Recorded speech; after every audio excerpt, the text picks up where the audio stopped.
Your mind is the battlefield where every victory or defeat in life is decided. Before anything happens in your reality, it happens in your head. Every action, every decision, every breakthrough starts as a thought.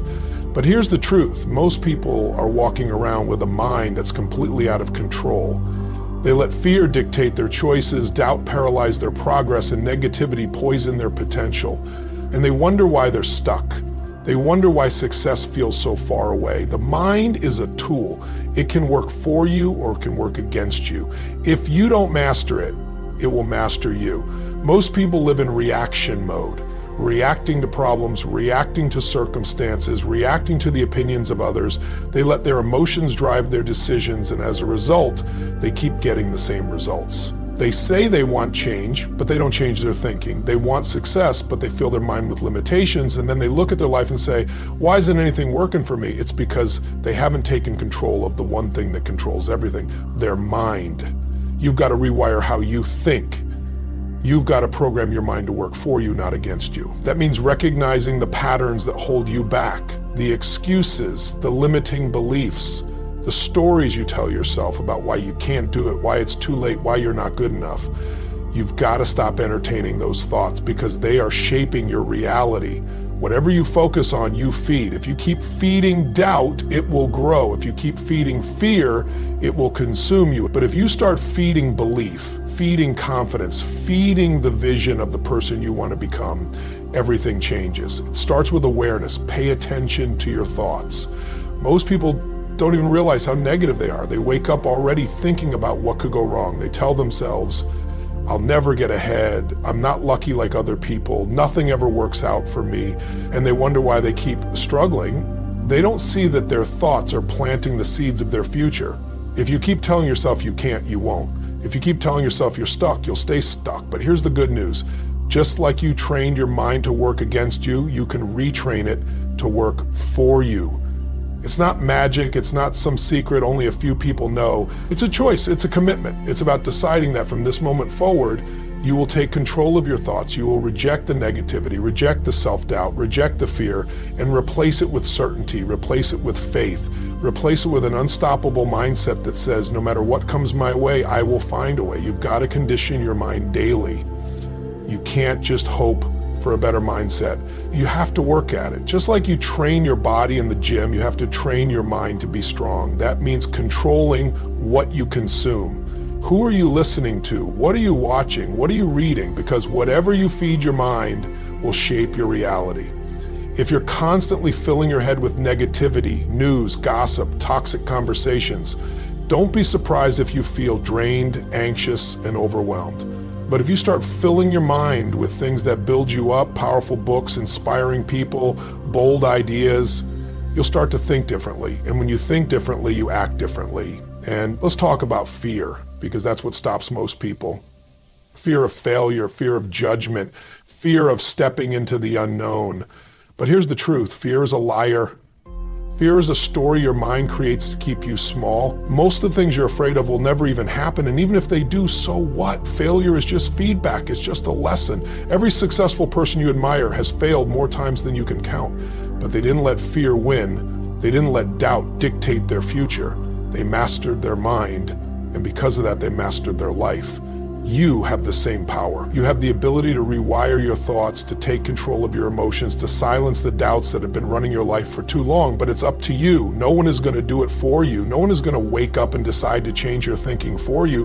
That's on you. And the moment you take full responsibility for your mind, everything shifts. You stop blaming, you stop complaining, and you start creating. This is where real transformation begins, because once you master your mind, you set yourself up to master everything else. Your words are either building your future or destroying it. There is no in between. What comes out of your mouth isn't just noise, it's a declaration, it's a command. It's telling your mind, your body, and your entire life what direction to move in. Most people have no idea how much power they're giving away just by the way they speak. They talk about their limitations, their problems, their failures, never realizing that every word they say is reinforcing their reality. Think about it. How many times have you heard someone say, I'm broke. I'll never lose this weight. I always mess things up. Nothing ever goes right for me. They say it like it's a fact, like it's just how life is. But what they don't see is that their words are creating a self-fulfilling prophecy. They keep speaking failure, and guess what? They keep living failure. They keep speaking struggle, and struggle keeps showing up. It's not coincidence, it's cause and effect. Your words shape the way you see yourself. The way you see yourself shapes the way you act. The way you act determines your results, and your results reinforce the words you've been saying all along. It's a cycle. If you don't change your language, you don't change your life. You can have all the talent in the world, but if your mouth is working against you, you will never break through. You've got to become hyper aware of what you say, because your subconscious mind is always listening, doesn't know the difference between a joke and reality. You say, I'm so stupid, even if you're just messing around, and your mind registers it as truth. You say, I'm not good enough, and your actions will start matching that belief. But the opposite is also true. If you start speaking strength, confidence, and certainty, your mind will rise to meet it. You tell yourself, I always find a way, and suddenly your brain starts looking for solutions instead of excuses. You say, I'm built for this, and you start showing up differently, more focused, more determined, more unstoppable. Look at the most successful people on the planet. Do they walk around saying, I'm not sure if I can do this, I hope things work out, I'll try? No, they speak with absolute certainty. They say, this is happening, I will find a way, nothing can stop me. And because they speak it, they start believing it. Because they believe it, they take massive action. Because they take massive action, they get massive results. That's how the cycle works. Now, some people will say, but I don't want to lie to myself. What if I don't feel confident? What if I don't believe in myself yet? Listen, your words don't just reflect your reality, they shape it. You don't wait until you feel strong to start speaking strength. You speak it first and the feelings follow. You don't wait until you succeed to start saying, I am successful. You say it now and your mind starts aligning with it. And it's not just about how you talk to yourself, it's how you talk to others. Some of you are surrounded by people who are constantly negative, constantly complaining, constantly tearing others down. And if you're not careful, their words become your words. You start absorbing that energy, that mindset, and before you know it, you're speaking the same way. That's why you have to protect your environment. You have to surround yourself with people who speak life, not limitations. People who challenge you to think bigger, speak bolder, and step into your power. And let's talk about what happens when you speak about your dreams. Too many people kill their own vision before it even has a chance to grow. They say, I want to start a business, but what if I fail? I want to get in shape, but I've never been able to stick with it. They attach doubt to their goals and then wonder why they never make progress. Stop doing that. Speak your dreams with conviction. Declare what you're going to do as if it's already done. I am building a successful business. I am in the best shape of my life. I am making an impact. Speak it into existence, because here's the truth. Your words are programming your future. They are planting seeds in your mind every single day. And those seeds will grow whether you like it or not. The question is, are you planting seeds of success, confidence, and belief? Or are you planting seeds of doubt, fear, and failure? You can't afford to be careless with your words. You can't afford to speak anything that doesn't serve your future. So from this moment on, you commit. You commit to speaking like the person you're becoming. You commit to eliminating weak language from your vocabulary. You commit to using your words as a weapon for your success. Because when you master your mouth, you master your destiny. Money is either your greatest tool or your greatest trap. It's either working for you, giving you freedom, power, and opportunities, or it's working against you, keeping you stuck, stressed, and controlled. And the difference between the two, it's not luck, it's not the economy, it's not where you were born or how much you make. It's your mindset. It's how you think about money, how you talk about money, and most importantly, how you manage money.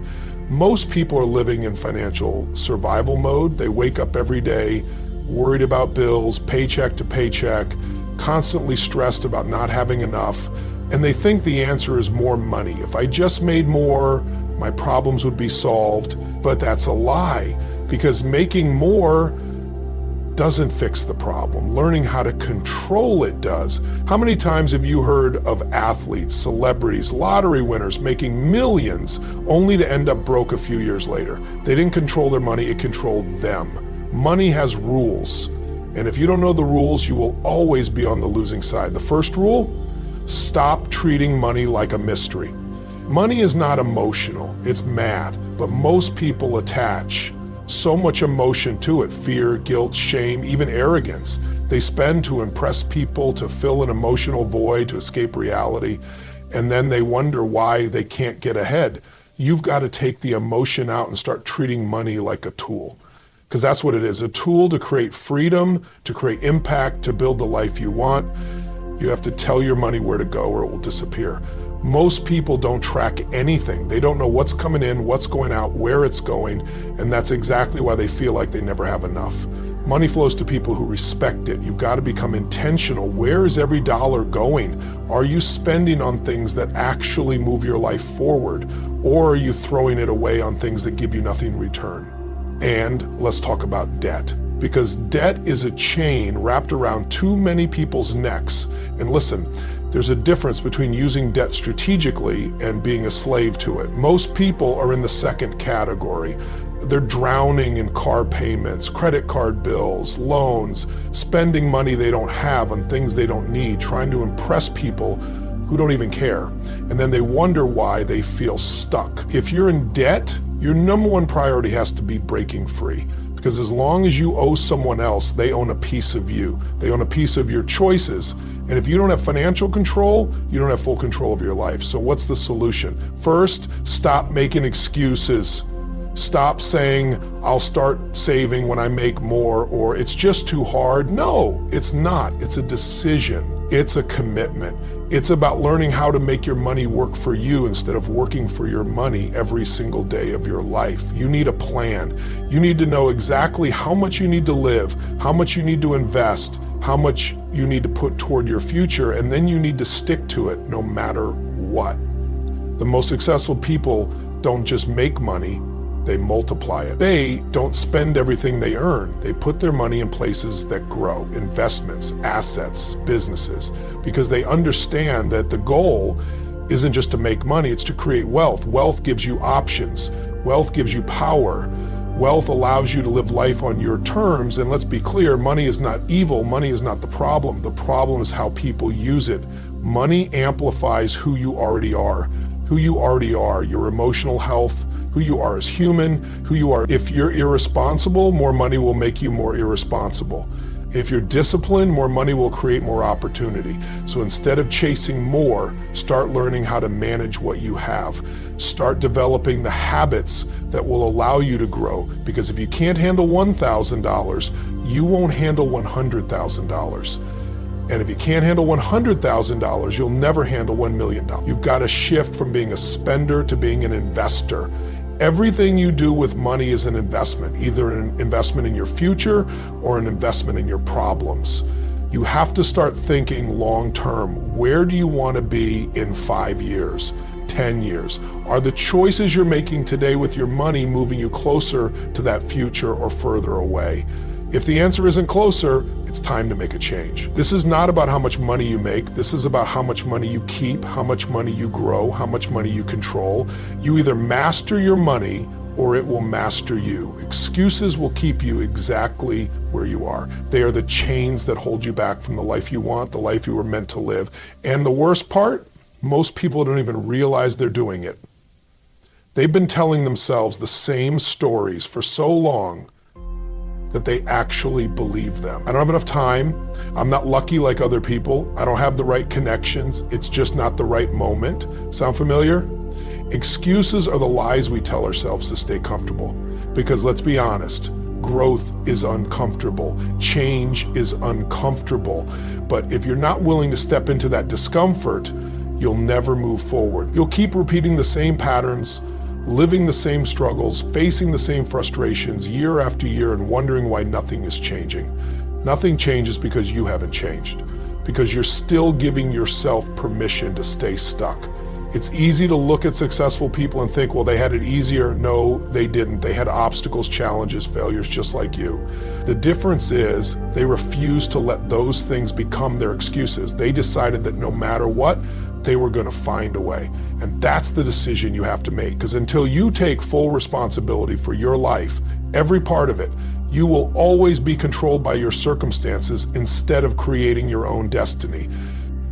The moment you stop making excuses is the moment you take back control. That's when real change happens. But first, you have to recognize the excuses you've been holding on to. Some of them are so ingrained in your thinking that you don't even question them anymore.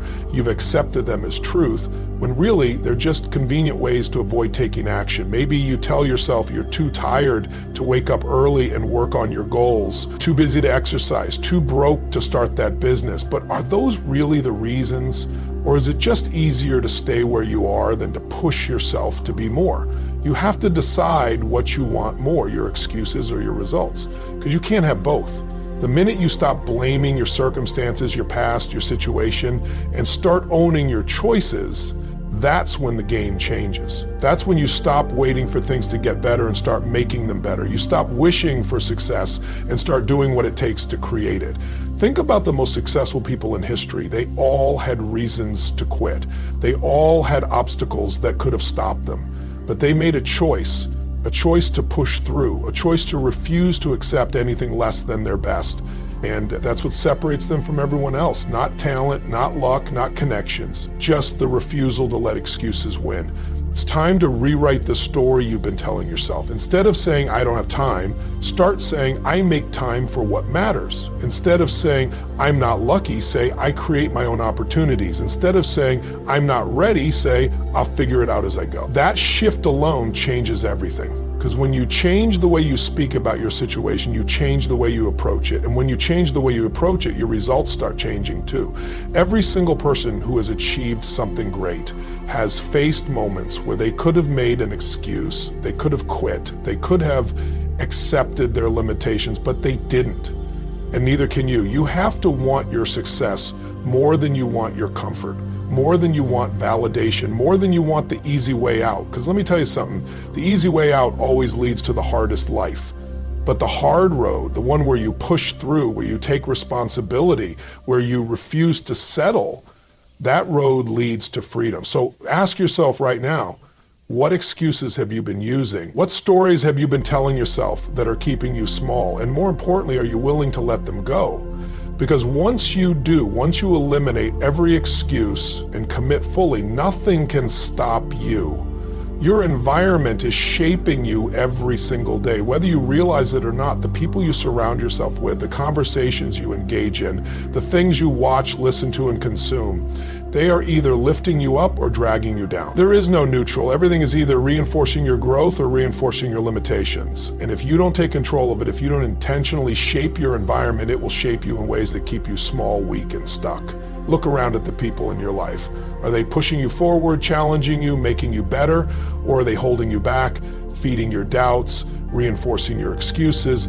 Because I promise you, if you spend enough time around people who complain, who settle, who make excuses, you will start doing the same. Not because you want to, but because that's how human nature works. We adapt to our surroundings. We mirror the energy we're exposed to the most. If you're constantly surrounded by negativity, by people who focus on what's wrong instead of what's possible, it will start influencing your thoughts, your beliefs, your actions. You need to surround yourself with people who force you to level up, people who are thinking bigger, doing bigger, and living bigger than you are right now. And I get it. Sometimes that means making tough choices. Sometimes it means distancing yourself from people who have been in your life for years, maybe even your whole life. But you have to ask yourself, is this person helping me grow, or are they keeping me comfortable? Because comfort is the enemy of progress.